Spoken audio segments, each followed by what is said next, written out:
Hey, welcome back. I know it's been a long time, it's been like 3 weeks, but I've been away from home for almost that entire time. In addition to that, I have watched multiple movies with all their prereq movies that ended up not being horror. I put that in the a few shorts that I put up. And then I finally got to watch some Tonino Valerii films.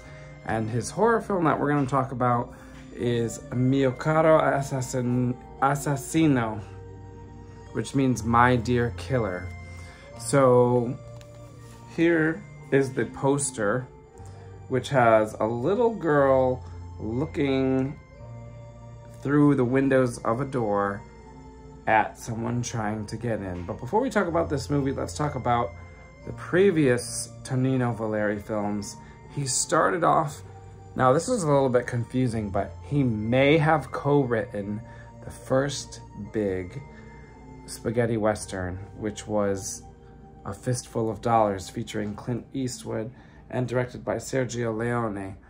But there's some conflicting info on that, so I'm not going to show you the poster because he may or may not have co-written that. So his first film that he directed was this. In Italian, it's Per il gusto di uccidere, which means either for the love of killing or for the sake of killing, and the English title was Taste of Killing. Okay, this was an okay Western, not too amazing. After that, he did Dias de Ira, or Day of Anger. This one featured, it says Ringo Wood on there, which is kind of funny. Let's see if we can zoom in here. So it says Ringo Wood. That's because it features Giuliano Gemma here. And Giuliano Gemma is probably most famous for playing Ringo in A Pistol for Ringo. I think I talked about that one before. In this one, he plays a custodian in, I think, a town in Arizona. And then Lee Van Cleef comes, and he's an outlaw, and he decides to take over the town and allows Giuliano Gemma to help him out. And they take over the town together. This one was okay. I think I gave this one like maybe a 6 out of 10, maybe a 7 out of 10. And it was all right. It was a classic spaghetti western with outlaws. Not bad. There were 2 versions of this. There's like the original version, which you can find on YouTube. Yeah, you can find it on YouTube. It's like almost 2 hours long. Or you can go, that's probably an illegal version, by the way, so it might get taken down. You can find the cut up version, which cuts 28 minutes out of the film legally on Tubi. And that version's in HD, I think. So it looks a little better, but it's missing 28 minutes of footage, which actually makes it somewhat incoherent. So I do not back that version. So go find the full-length version on YouTube if you feel like watching this one. Okay, then Valerii did this one, Price of Power. This is probably my favorite of his 3 Westerns that came out in the 60s. I think the years on those were 65 or 6 on Taste of Killing. 65. And then Day of Anger was 67, and this one's 69, so 1 every 2 years. Giuliano Gemma is back, and in this one, even though it's a Western, it's almost like a war film or like a historic war film. It basically takes place right after the Civil War ends. It takes place in Texas, and a group of Confederates are upset that they lost, and so they decide to conspire together to kill the President of the United States and therefore restart the Civil War. So Giuliano Gemma's father gets killed in the process by these Confederates. So basically he wants to kill the Confederates. This one's pretty good. I give this one a 7 out of 10. None of these are good enough for me to like go back and watch again. Like none of them are good as A Pistol for Ringo, but they're all right. All right, so now we come to My Dear Assassin. I mean, My Dear Killer, My Dear Assassin, same thing. All right, so this one actually had a lot of credits that we can think about and talk about. This one features George Hilton as the main character. He plays an inspector inspecting a killing, and you may remember George Hilton was in a few movies that I did videos for, including The Strange Vice of Mrs. Ward and The Case of the Scorpion's Tail, both of which were good, and The Case of the Scorpion's Tail was excellent. Sergio Martino did that one. He was also in another giallo from the 60s called The Sweet Body of Deborah, and he played the lead in over a dozen spaghetti westerns in the 60s. So George Hilton was kind of a big deal in Italy back then. And he plays an inspector that is trying to figure out who murdered this guy that gets killed at the beginning of the movie. And the beginning of the movie opens up with a great scene where a guy is, I don't know how to, this guy is instructing another guy who is using a large excavator, including like one of those shovels with like the two parts that can like grab up a big piece of earth. And the guy operating it decides he's going to kill the guy who hired him. And he uses the excavator to grab the guy by the head and pull him up, and it pulls his head off. And I was really excited for this movie because I've been watching a lot of movies that really aren't that strong, really aren't horror. And so I'm like, all right, this guy just got his head pulled off by a giant machine. I'm in, okay? So George Hilton has to go around and figure out what's going on here. Unfortunately, most of the movie, the first half hour is like pretty solid. And you know, if the first half hour has a lot of like building up the characters and establishing the plot and the story, I'm all good with that. So the first half hour of a horror movie, especially after a great opening scene like that, doesn't have to be all action for me. However, aside from that first scene, there's really only one other scene that's memorable. And so I'm gonna give this one a 6 out of 10. I watched it with a friend of mine, and he gives it a 4 out of 10, although it's the first giallo he's ever seen. So he's coming at it from who knows what angle. He's probably not used to watching as many slow, boring films as I am. So comparing it to like horror greats, I think he was disappointed.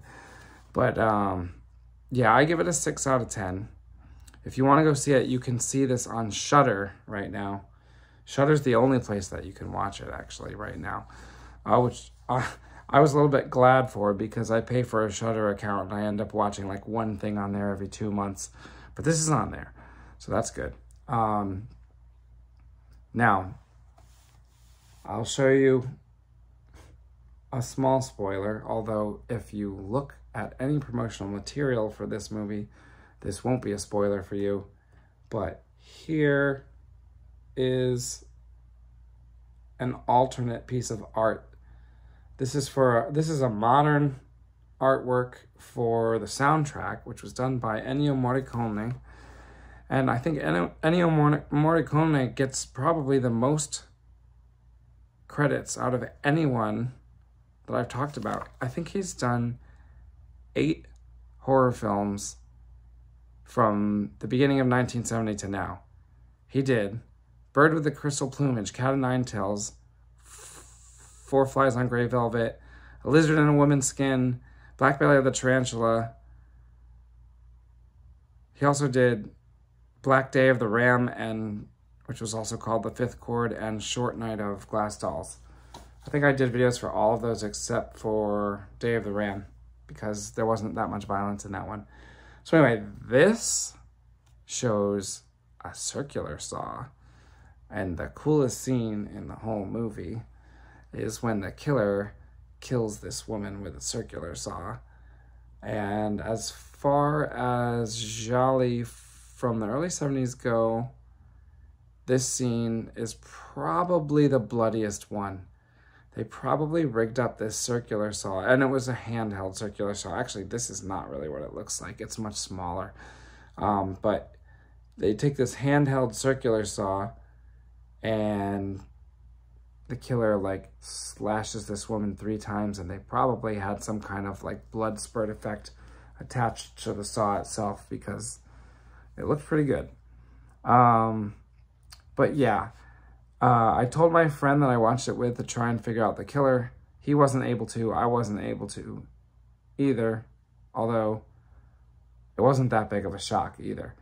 Unfortunately, in this movie, they like introduce a whole bunch of characters at the same time fairly late into the movie. It's like a bunch of family members to this little girl who had been like abducted, kidnapped, and then starved to death while she was like tied up in some little house.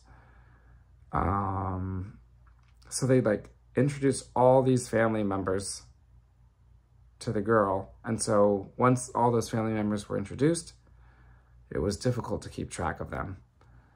So that was, I didn't really like that. I like when you can like clearly tell the characters apart. That's pretty much it. I just wanted to mention a few other people that are in this movie. Salvo Rondone is in this movie as one of the family members. He was also in Castle of Blood from, I think that was 1964. One of the original Italian horror films before they were all gialli, back when they were trying to be Hammer films. American actress Patty Shepard, who was in 3 films that we talked about. All 3 of them were Spanish horror films. One was Monsters of Terror, or better known in the US as Assignment Terror. She was also in The Werewolf versus the Vampire Woman, which I liked a lot. I did a video for each of those. She was also in a Spanish mystery called Glass Ceiling. And this movie, by the way, is an Italian-Spanish co-production. So she is an American actress who ended up being in a whole bunch of Spanish movies, which is kind of interesting. There was also a German actress named Helga Linné, and she was in a few horror films before this. She was in the 1963 horror film Just Called Horror. That was an Italian horror film that I found to be extremely boring. It was released in the US as the Blancheville Monster, but it was like almost unwatchably boring. She was also in 1965's Nightmare Castle. That's another Hammer-esque horror, Italian horror. And then she was in So Sweet, So Perverse, which I believe I did a video for that one. So that's pretty much all we've got to say about this one. Kind of a mediocre giallo. It had a nice, strong opening. And then, honestly, this giallo is like so much talking. There are so many scenes of just George Hilton talking to suspects and talking to family members of the victims. And it's a lot of talking. A lot of talking. Like, more so than most 70s gialli. So, there you have it. Sorry, it's been 3 weeks. Since it's been 3 weeks, I'm sure my algorithm is all messed up. So if you watch the whole thing, feel free to like, comment, share, any of that stuff. It helps with the algorithm and helps people see all these other videos that I've done, which is, you know, nice. And hopefully I'll be able to do the next one by next weekend. I am going away again for a week, but I've been watching a lot of prereq videos for the next like 5 movies. So hopefully we can get them in some kind of regular basis. All right, see you next time.